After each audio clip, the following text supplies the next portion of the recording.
جب ہمیں کوئی چیز آفر کرتا ہے، مثلاً کہتا ہے کہ یہ دودھ ہے آپ کے لیے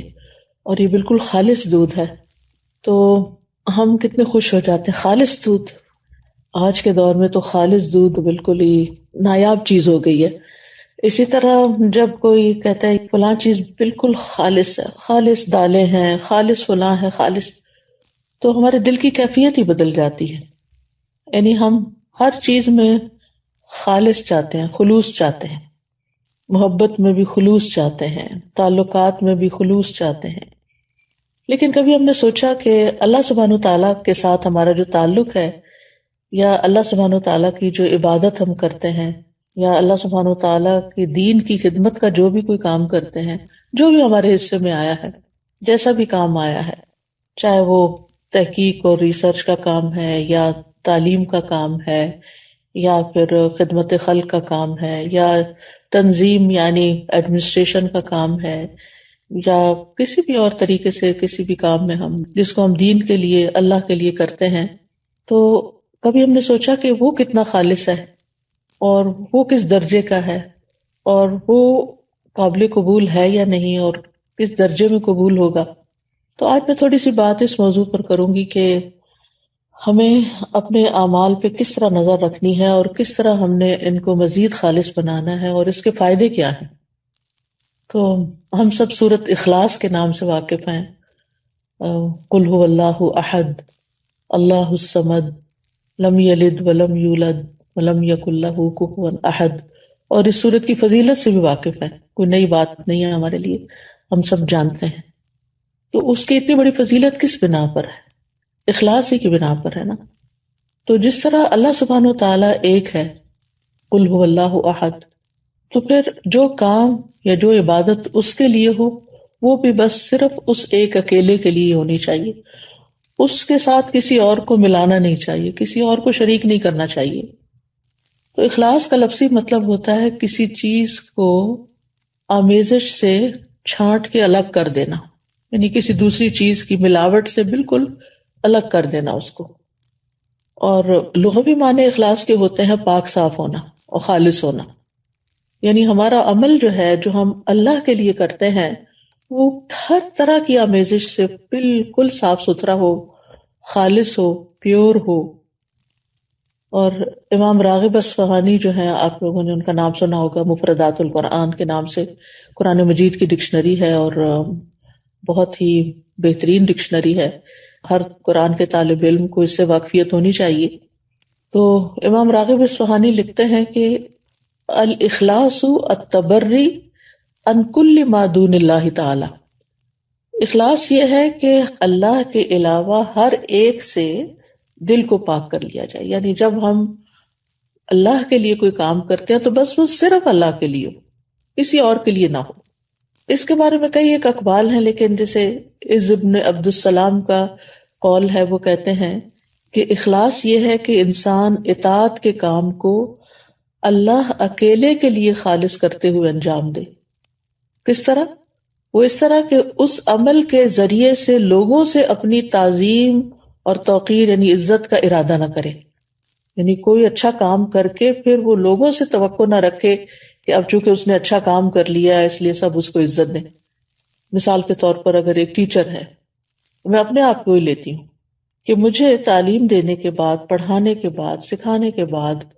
جن کو میں سکھا رہی ہوں ان سے یہ توقع نہیں رکھنی چاہیے کہ اب چونکہ میرا ان پہ احسان ہے لہٰذا یہ اس کا بدلہ کم از کم اس صورت میں تو ضرور دینا کہ یہ مجھے رسپیکٹ دیں.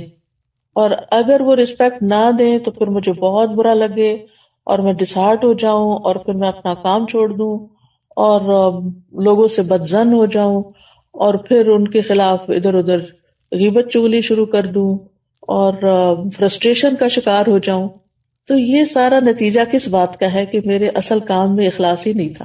تبھی تو میں اس نتیجے پہ پہنچی، اس ہلاکت کے گڑھے میں، کہ فرسٹریشن کا شکار ہوئی. اور اس فرسٹریشن میں پڑھ کے پھر میں نے جس مقصد اور جس نیت اور جس جذبے اور جس بڑے بڑے ارادے کے ساتھ میں نکلی تھی، وہ تو وہیں رہ گیا نا، وہ تو چلا گیا کہیں اور، ختم ہو گیا سب کچھ.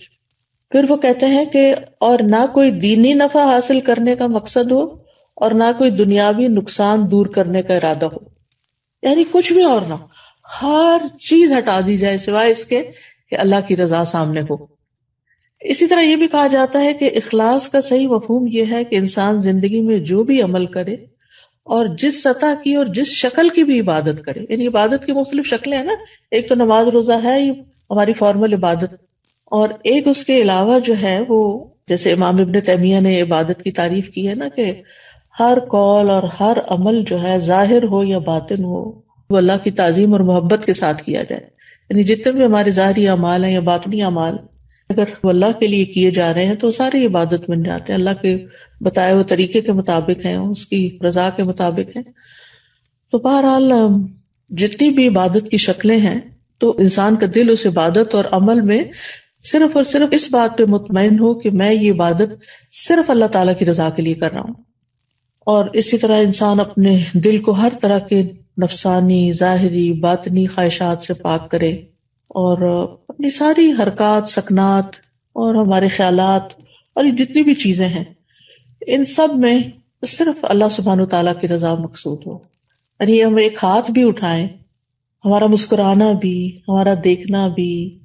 ہمارا چلنا پھرنا، یعنی جو ہی ہمارے ذہن میں یہ خیال آئے کہ فلاں مجھے دیکھ کے کہے گا واہ کیا اسمارٹ ہے، یا کتنی ایکٹیو ہے، یا کتنا، تو فوراً اس طرف سے توجہ ہٹا لی جائے۔ ایسا شخص لوگوں سے کتنا بے نیاز ہو جاتا ہے نا، لوگوں کی تعریف سے بے نیاز ہو جاتا ہے، لوگوں کی طرف سے پہنچنے والے فائدے کی توقع سے بے نیاز ہو جاتا ہے کہ یہ اس طرح میری قدر کرے گا اور اس طرح مجھے اپریشیٹ کرے گا۔ یعنی ایسا انسان سارے چنگلوں سے ایک طرح سے آزاد ہو جاتا ہے، کیونکہ اس کی نظر صرف اللہ کی رضا پہ لگی ہوئی ہوتی ہے۔ اللہ سبحانہ وتعالیٰ نے قرآن مجید میں ہمیں حکم بھی دیا ہے سورۃ البینہ میں، وما امروا الا ليعبدوا الله مخلصین له الدین حنفاء ویقیموا الصلاة ویؤتوا الزکاة وذلک دین القیمہ، اور انہیں اس کے سوا حکم نہیں دیا گیا کہ وہ اللہ کی عبادت کریں اس حال میں کہ اس کے لیے دین کو خالص کرنے والے، ایک طرف ہونے والے ہوں، اور نماز قائم کریں اور زکوٰۃ دیں، اور یہی درست دین ہے، وذالک دین القیمہ۔ اسی طرح اللہ سبحانہ وتعالیٰ صرف اس عمل کو قبول کرتے ہیں جو صرف اس کے لیے ہوتا ہے۔ نبی صلی اللہ علیہ وسلم فرماتے ہیں کہ اللہ تعالیٰ فرماتا ہے میں بہترین شریک ہوں، پس جس نے کسی کو میرے ساتھ شریک کیا تو وہ عمل اسی شریک کے لیے ہے، یعنی کسی اور کو اگر آپ اس میں شامل کر لیں گے تو وہ عمل اس کا ہو جائے گا، اللہ تعالیٰ کے لیے نہیں ہوگا۔ اے لوگوں اپنے اعمال کو اللہ کے لیے خالص کرو، کیونکہ اللہ عز و جل اسی عمل کو قبول کرتا ہے جو خالص اسی کے لیے کیا جائے۔ اب سوال یہ پیدا ہوتا ہے کہ پھر اخلاص کے نتائج کیا ہوں گے، فوائد کیا ہوں گے، ثمرات کیا ہوں گے؟ پہلی بات تو یہ ہے کہ انسان کے اعمال قبول ہوں گے، ہم جو تھک رہے ہیں، محنت کر رہے ہیں، دن رات بھاگ دوڑ میں لگے ہوئے ہیں، ہماری زندگی کا ایک ایک لمحہ جو استعمال ہو رہا ہے یہ سارا میزان میں ہماری حسنات میں شامل ہو جائے گا، یعنی یہ سب سے بڑا فائدہ ہے، یعنی قبولیت ہو جائے گی، کیونکہ حدیث میں آتا ہے کہ اللہ تعالیٰ صرف اس عمل کو قبول فرماتا ہے جو خالص اس کے لیے کیا جائے اور صرف اس کی رضامندی مقصود ہو۔ یہ سنن النسائی کی روایت ہے ابو امامہ الباہلی رضی اللہ عنہ سے۔ دوسرا بڑا فائدہ یہ ہوتا ہے اخلاص کا کہ انسان کو اللہ تعالیٰ کی مدد حاصل ہوتی ہے، اللہ سبحانہ تعالیٰ کی مدد حاصل ہوتی ہے،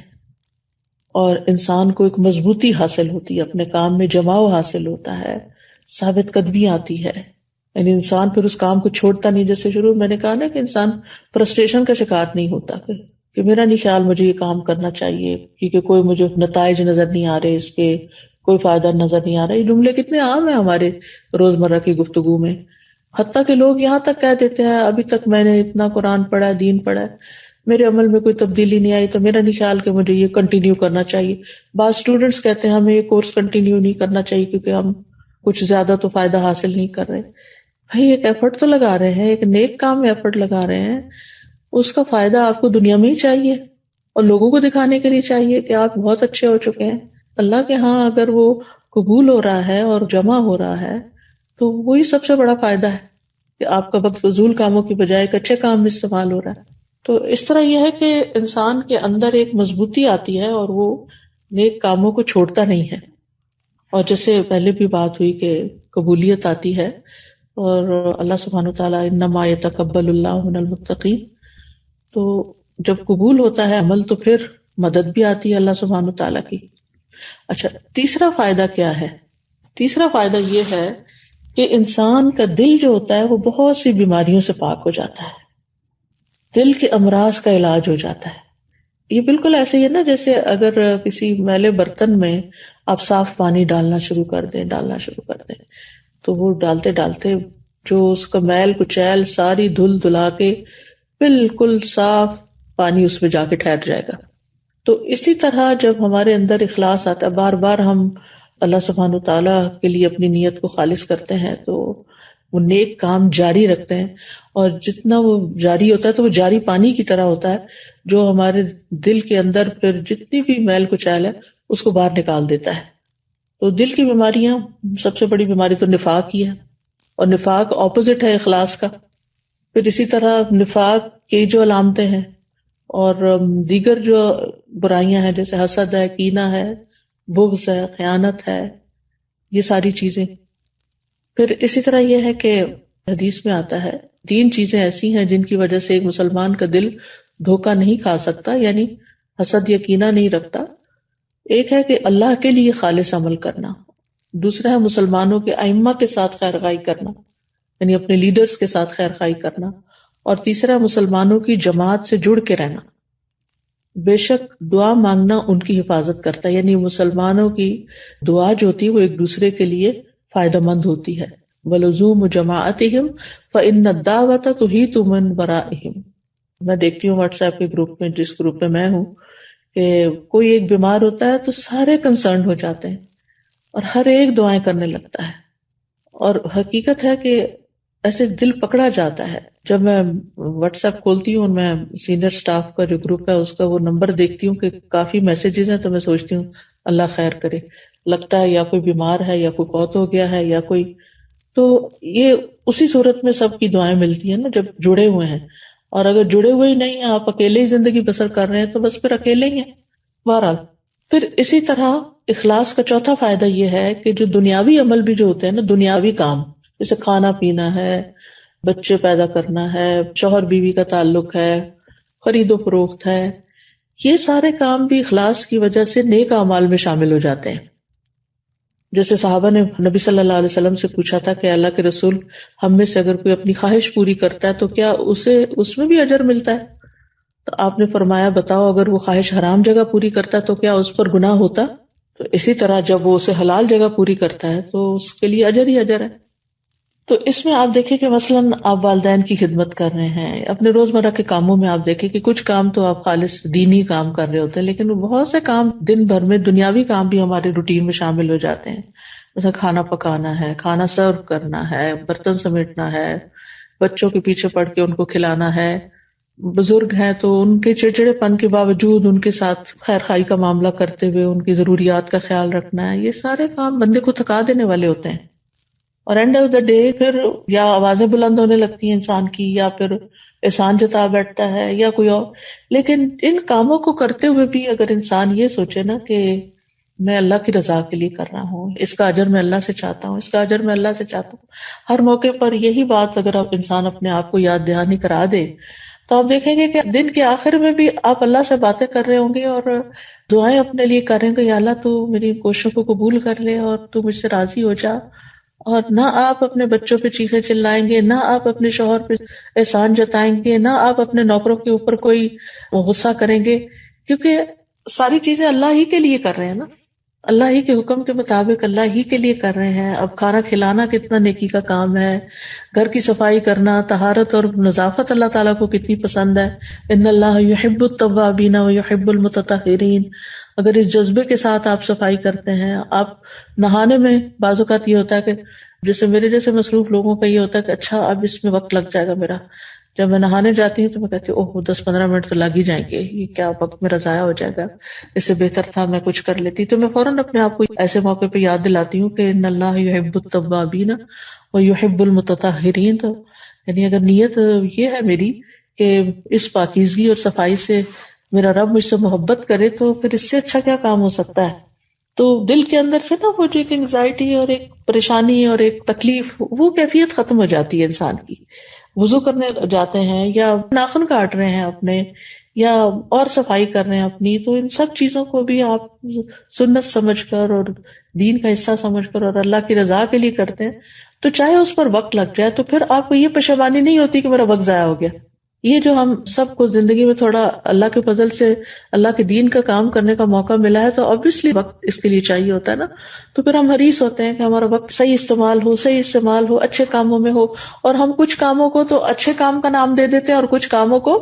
سمیت میرے کچھ کاموں کو ہم سمجھتے ہیں کہ یہ تو سیکنڈری قسم کے کام ہے اور یہ تو ہمارے کام ہی نہیں ہے، یہ تو فضول کام ہے. حالانکہ دنیاوی کام بھی جو ہماری ضروریات پوری کرتے ہیں یا ہم دوسروں کی ضروریات پوری کر رہے ہوتے ہیں، تو ان کاموں کو بھی جب انسان اللہ کے لیے کرتا ہے تو خوشی خوشی کرتا ہے، اطمینان حاصل کرتا ہے، اور پھر اللہ کے لیے کر کے تو جو رضیت باللہ ربا وبالاسلام دینا کی کیفیت انسان کے اندر پیدا ہوتی ہے کہ اللہ میں راضی، تو نے مجھے اس کام کے لیے چلا، تو نے مجھے یہ کام دیا. پچھلے دنوں ایک دو ساتھیوں کے پیرنٹس بیمار تھے، تو ان میں سے ایک نے مجھے میسج کیا کہ میرے والد پچھلے 2-3 مہینے سے بیمار تھے، تو میں کوئی کورس نہیں پڑھا سکی، کچھ زیادہ کام نہیں کر سکی، لیکن میں دن کا ایک بڑا وقت ان کے ساتھ گزارتی رہی. ہم آپ خود سوچیں کہ اب ایک صورتحال یہ کہ انسان فرسٹریشن کا شکار ہو، یہ کیا مصیبت پڑ گئی مجھ پہ، میرا تو دین کا کام چھوٹ گیا، اور میں تو اتنے نیک کام کر رہی تھی اور اتنا صدقہ جاریہ کما رہی تھی اور بڑے بڑے کام کر رہی تھی، اور اب اس مصیبت میں پھنس گئی ہوں، پتہ نہیں کون سے گناہ کی شامت ہے. ایک تو شیطان اس طرح کی باتیں سجھواتا ہے، اور اتنی بڑی نیکی اور اتنی بڑی خیر کے کام کو جو اللہ ہی کی طرف سے زندگی میں آ گیا، انسان اس کو بھلا دیتا ہے، اس میں نیت بھی خراب کرا دیتا ہے، اس میں فرسٹریشن ڈال کے تکلیف میں مبتلا کر دیتا ہے. وہ جیسے حضرت ایوب علیہ السلام نے کہا تھا نا، انی مسنی الشیطان بنصب وعذاب، یعنی شیطان نے مجھے عذاب میں مبتلا کر دیا. ہوتا یہ ہے کہ ایک تو انسان کو مرضی کے خلاف کوئی کام کرنا پڑ جائے تو اس میں انسان کو تکلیف ہوتی ہے، پلس یہ کہ پھر اس کے اوپر شیطانی وسوسے اور جلن اور کڑھن، یہ عذاب سے کم نہیں ہوتا. یہ جو دل کی بے چینی اور پریشانی ہے، یہ ایک عذاب ہے، اور یہ اخلاص سے ہی دور ہوتا ہے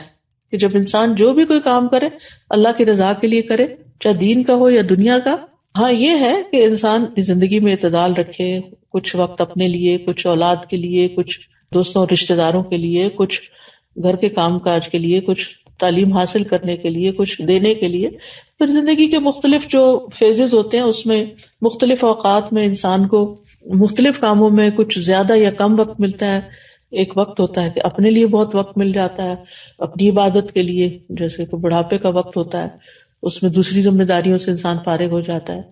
اور کچھ وقت ایسا ہوتا ہے کہ جس میں خدمت خلق کے لیے زیادہ وقت نکالنا پڑتا ہے انسان کو. کسی کے والدین بزرگ ہوتے ہیں تو ان کو ٹائم دینا پڑ جاتا ہے، کسی کے حصے میں تعلیم اور تعلم کا کام آ جاتا ہے، اس کی باقی ذمہ داریاں کوئی اور سنبھال لیتا ہے. تو ہم میں سے ہر ایک کی سچویشن اور حالات فرق ہیں، لیکن اس میں ہمیں یہ یاد رکھنا چاہیے کہ جس بھی حال میں رب رکھے اس پہ راضی رہ کے، اس میں نیت خالص کر کے اس کام کو عبادت سمجھ کے کریں، مصیبت سمجھ کے نہ کریں. پھر اس میں آپ دیکھیے کہ بعض لوگ ایسے ہوتے ہیں کہ جو جسمانی طور پہ دنیا سے الگ ہوتے ہیں لیکن دل ان کا دنیا میں پھنسا ہوا ہوتا ہے، اور کچھ لوگ ایسے ہوتے ہیں کہ جو جسمانی طور پر دنیا میں ہوتے ہیں لیکن دل ان کا دنیا سے الگ ہوتا ہے. تو یہ دیکھ سکتے ہیں ہم کہ ہم کہاں کھڑے ہیں. اچھا، چھٹا فائدہ یہ ہے کہ انسان سے سختیاں اور مصیبتیں دور ہونے لگتی ہیں، یعنی انسان کی دعائیں بھی قبول ہوتی ہیں، یعنی اخلاص کی برکتیں بہت ہیں. اب وہ واقعہ یاد ہوگا جو بخاری اور مسلم میں آتا ہے 3 لوگوں کا جنہوں نے غار میں رات گزاری، جو بارش سے مجبور ہو کے غار کی طرف چلے گئے تھے. پھر وہ غار کا دروازہ بند ہو گیا پتھر گر کے، تو وہ ہٹا نہیں پا رہے تھے مل کے، تو پھر ہر ایک نے دعائیں کرنی شروع کی، اور اس میں ہر ایک نے اپنے اپنے خالص عمل کو وسیلہ بنایا، تو اللہ تعالیٰ نے ان کی مصیبت دور کر دی، وہ غار سے باہر نکل آئے. تو اخلاص سے نا دل کے اندر ٹھنڈک آ جاتی ہے کہ میں جس کے لیے کر رہا ہوں نا وہ دیکھ رہا ہے. مثلا آپ ایک بہت اچھا کام کرتے ہیں، اور جب کام کر کے کسی کو دکھاتے ہیں کہ اچھا آپ اس کے بارے میں مشورہ دیں کہ یہ کیسا ہے، تو وہ اس پہ سخت تنقید کر دیتا ہے، یہاں یہ غلطی ہے، یہاں یہ نہیں ہونا چاہیے، یہاں وہ نہیں ہونا چاہیے. تو اس وقت آپ کا ری ایکشن پھر کیا ہوتا ہے؟ یا آپ دل میں مسکرا رہے ہوتے ہیں، یا پھر آپ کو سخت غم، فکر، پریشانی کا شکار ہو جاتے ہیں. مسکرا کون سکتا ہے ایسے موقع پر کہ جس کے لیے میں نے محنت کی تھی نا اتنی، اس نے تو دیکھ لیا، اس نے تو میری محنت جان لی نا، میرا خلوص جان لیا. اور یہ شخص میری صرف ظاہری حالت دیکھ رہا ہے کہ میں نے پروڈیوس کیا کیا، تو کوئی نہیں، اس میں بھی خیر ہے، میں اس کو دوبارہ کر لیتا ہوں اور اس سے بہتر کر لیتا ہوں، اور پھر انسان اللہ کی خاطر اسی کیے ہوئے کام کو دوبارہ شروع کر دیتا ہے، پھر اس میں بہتری آتی، پھر اس میں مزید بہتری آتی، مزید بہتری آتی ہے۔ ساتویں چیز یہ ہے کہ انسان جب اللہ کے لیے کام کرتا ہے نا، تو فتنوں کے جو خطرات ہوتے ہیں ان سے نجات اور سلامتی حاصل ہوتی ہے، یعنی انسان فتنوں سے نکل آتا ہے۔ اس میں حضرت یوسف علیہ السلام کی مثال ہے، جب اس عورت نے حضرت یوسف علیہ السلام کو ورغلانے کی کوشش کی تھی تو اللہ سبحانہ وتعالیٰ نے ان کو بچا لیا، اور کیا فرمایا سورۃ یوسف میں آتا ہے، كَذَلِكَ لِنَصْرِفَ عَنْهُ السُّوءَ وَالْفَحْشَاءَ إِنَّهُ مِنْ عِبَادِنَا الْمُخْلَصِينَ، اسی طرح ہوا تاکہ ہم اس سے برائی اور بے حیائی کو ہٹا دیں، بے شک وہ ہمارے خالص کیے ہوئے بندوں میں سے تھا۔ آزمائشوں سے خالص ہو گئے تھے نا، تو اللہ تعالیٰ نے ان کو اس گناہ سے بچا لیا۔ تو اللہ سبحانہ تعالیٰ بندے کی حفاظت کرتا ہے پھر اس اخلاص کی وجہ سے، جب بندہ اس کے لیے خالص ہو جاتا ہے تو اللہ کی خاص مدد حاصل ہوتی ہے۔ ابن مبارک کہتے ہیں کتنے ہی عمل ایسے ہوتے ہیں جو بالکل معمولی ہوتے ہیں لیکن اچھی نیت سے وہ بہت بڑے ہو جاتے ہیں، اور کتنے ہی عمل ایسے ہیں جو بہت بڑے بڑے ہوتے ہیں لیکن نیت ان کو بالکل حقیر بنا دیتی ہے۔ تو ہمیں یہ دیکھنا چاہیے کہ ہم کہاں کھڑے ہیں۔ پھر اسی طرح 8واں فائدہ یہ ہے کہ انسان کو اس کام پر اجر مل جاتا ہے، چاہے وہ کمزور ہی کیوں نہ ہو اس کا عمل اور چھوٹا ہی کیوں نہ ہو، یعنی اخلاص اور سچی نیت کی وجہ سے کوشش کا اجر مل جاتا ہے۔ اور اگر انسان کوشش بھی نہ کرے، صرف خالص نیت ہی ہو، تو بھی انسان کو وہ اجر مل جاتا ہے۔ جیسے وہ حدیث میں آتا ہے، صحیح مسلم کی حدیث ہے کہ جو شخص سچے دل سے اللہ سے شہادت کا سوال کرے، اللہ اسے شہداء کے مقام تک پہنچا دیتا ہے، چاہے وہ اپنے بستر پر ہی کیوں نہ فوت ہو۔ تو اندازہ لگائیے آپ کہ چاہے انسان اپنے بستر پر ہی کیوں نہ فوت ہو، انسان شہداء کے مرتبے تک پہنچ جاتا ہے۔ اور صرف شہادت ہی نہیں، کسی بھی نیک کام کا، جیسے پیچھے ہم نے بات کی نا کہ حسد دور ہو جاتا ہے، یہ کس طرح حسد دور ہوتا ہے؟ مثلاً آپ کسی کو اچھا سا کوئی کام کرتے دیکھتے ہیں، تو دین والوں کا حسد کیا ہو سکتا ہے کہ کوئی ان کا ساتھی ان سے آگے نکلتا جا رہا ہے، لوگ اس کی بڑی تعریف کرتے ہیں اور اس کو بہت چاہتے ہیں اور اس کو زیادہ محبت دیتے ہیں وغیرہ، تو جو دیکھنے والا کہتا ہے کہ یہ سب اس کے ساتھ ہی ہو رہا ہے، میرے ساتھ کیوں نہیں ہو رہا، تو وہ ایک جلن کڑن کا شکار ہو جاتا، ٹھیک ہے نا۔ تو اب جو نیک انسان ہوگا نا، جو مخلص انسان ہوگا، وہ فوراً خود ہی یعنی اپنے اندر ہی سیلف ٹاک کے ذریعے اصلاح کر کے اخلاص کی وجہ سے اس جنگل سے باہر نکل آئے گا، اور وہ کیا سوچے گا کہ مجھے اس سے حسد نہیں کرنا، مجھے اپنے اندر بہتری لانے کی کوشش کرنی ہے، اور مجھے اللہ نے جس کام کے لیے پیدا کیا مجھے اس فیلڈ میں آگے نکلنا ہے، نہ کہ میں جلن کڑن کا شکار ہو کر اپنے اس وقت کو ضائع کر دوں۔ بہرحال 9واں فائدہ یہ ہے کہ جنت کا داخلہ اخلاص ہی پر مبنی ہے۔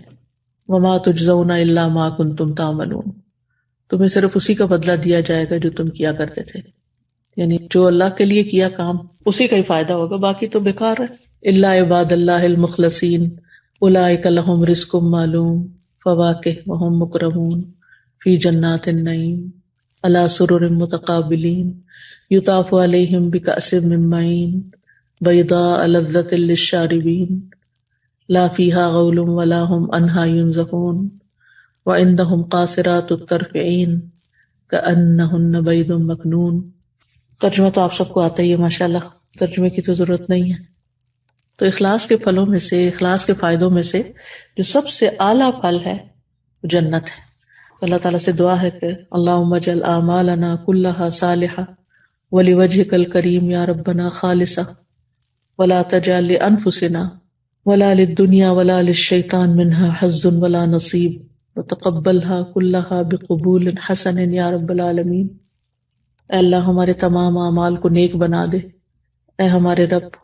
خالص اپنے عزت والے چہرے کو چاہنے کے لیے بنا دے، اور نہ ہی ہماری اپنی ذات اور نہ ہی ہماری دنیا اور نہ ہی شیطان کو ہمارے اعمال میں کوئی حصہ بنانا، اور اے رب العالمین ان تمام اعمال کو احسن طریقے سے قبول فرمانا۔ تو جزاکم اللہ خیرن کہ آپ نے اتنا وقت نکالا اور بات سنی۔ اب میں چاہوں گی کہ آپ کو بھی موقع دیا جائے، کیونکہ میٹنگ تو آپ لوگوں کی ہے اور آپ لوگوں کو بولنا چاہیے۔ جی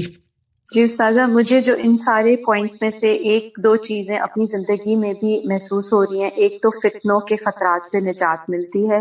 میں نے یہ دیکھا ہے کہ ہمیں پہلے بالکل بھی فتنے کی سمجھ نہیں آتی تھی کہ یہ فتنے سے مطلب کیا ہوتا ہے. چھوٹے فتنے، گھر کے فتنے، ہمارے آپس کے معاملات میں، سوشل لیول پہ، اکنامک لیول پہ بہت سے فتنے اب میں نے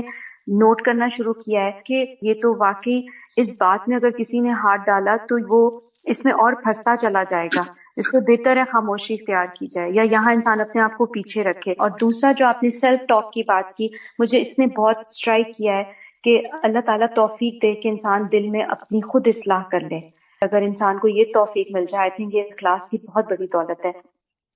جی سازی، میں اس بات پہ غور کر رہی تھی کہ اخلاص اپنے اندر پیدا کیسے کرنا ہے. یعنی ایک تو ہوتا ہے کہ آپ اپنی نیت چیک کرتے رہتے ہیں کہ میں نے یہ کام اللہ کے لیے کیا، میں اللہ کی رضا کے لیے کر رہی ہوں. مجھے یہ لگتا ہے، مجھے میری پلیز اصلاح کیجیے گا، کہ یوں لگتا ہے کہ جیسے عبادات سے جب آپ معاملات کی طرف آتے ہیں نا، تو آپ کا اصل چیک ہوتا ہے کہ آپ یہ اللہ کے لیے کر رہے ہیں یا یہ اپنے لیے کر رہے ہیں، یا یہ آپ کسی دنیاوی مقصد کے لیے کر رہے ہیں. یعنی اب جب سے گھر پہ کام کرنا شروع کیا ہے، میں نے اس چیز کو زیادہ فیل کیا ہے کہ ہم اتنے عادی ہو گئے تھے اپنے ایک مخصوص قسم کے لوگوں میں کام کرنے کے کہ مجھے یہ کبھی فیل نہیں ہوا. لیکن گھر پہ بزرگ بھی ہیں، بچے بھی ہیں، تو مجھے زیادہ اپنے آپ کو ٹیسٹ کرنے کا موقع ملا ہے اور زیادہ چیک کرنے کا. تو پلیز یہ رہنمائی کریں کہ ہم کیسے چیک کریں کہ ہم صحیح پاتھ پہ ہیں، ہم صحیح پاتھ پہ چل رہے ہیں اخلاص کے.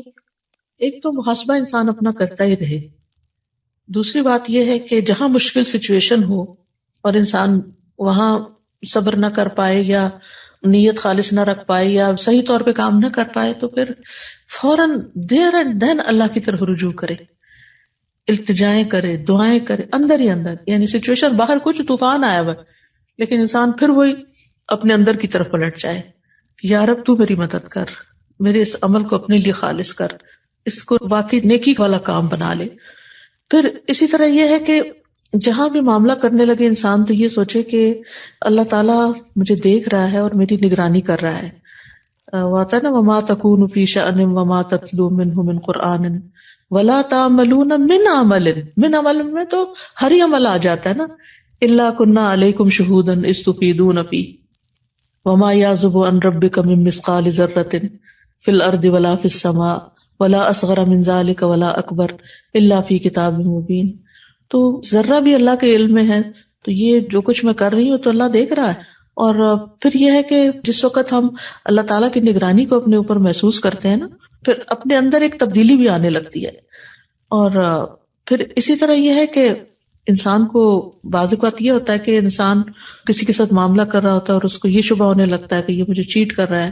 یا دھوکہ دے رہا ہے یا مجھے یوز کر رہا ہے. یہ ایک بڑی عام بات ہے نا کہ لوگ مجھے یوز کرتے ہیں تو میں تو ایسا نہیں کرنے دوں گی یا کچھ بھی. تو بات یہ ہے کہ کوئی ہمیں نقصان نہیں دے سکتا، کوئی ہمیں نفع نہیں پہنچا سکتا سوائے اللہ سبحانہ تعالیٰ کے. تو اس لیے میں جو کر رہا ہوں میں تو اللہ کے لیے کر رہا ہوں. یہ مجھے یوز کرے یا نہ کرے، میری جو ایفرٹ ہے نا وہ میرے رب کی خاطر ہے،